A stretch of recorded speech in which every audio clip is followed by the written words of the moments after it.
எல்லாருக்கும் வணக்கம். இன்றைக்கி ரஞ்சிதா வீட்டு சமையலில் சூப்பரான சத்தான ஒரு சலாட் பண்ணிடுவாங்க. மக்கானை சூடு பண்ணிவிட்டேன், நல்லா வறுத்துக்கிட்டு கொஞ்சம் ஹீட் பண்ணிக்கிட்டு மிக்சியில் போட்டு பவுட்ரு பண்ணிக்கிறணும். அதோட தயிர் சேர்த்துக்கணும்.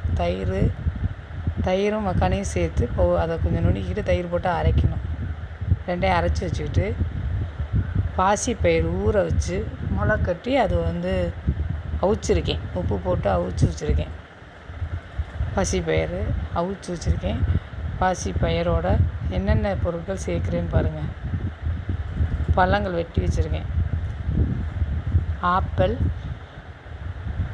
இது பலாப்பழம் பொடி பொடியாக நறுக்கி வச்சுருக்கேன்.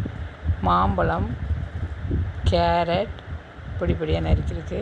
வெள்ளரிக்காய், இது எல்லாமே சேர்த்து அது பயிரோடு சேர்த்துக்கிறணும். இதில் இன்னும் நிறைய சேர்க்கலாம். மாதுளம்பழம் சேர்க்கலாம், இன்னும் ஏதோ சேர்க்கலாம். அந்த மாம்பழம் ரொம்ப பழமாக இல்லாமல் ஒரு அரைப்பழமாக இனிப்பு காயாக இருக்கணும் தான் நல்லாயிருக்கும், இன்னும் டேஸ்ட்டாக.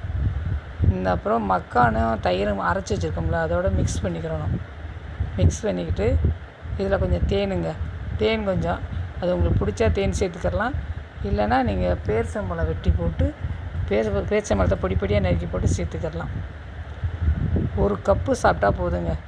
5 இட்லி சாப்பிட்டதுக்கு எனர்ஜி சூப்பராக இருக்கும். வீடியோ பார்த்ததுக்கு தேங்க்யூ.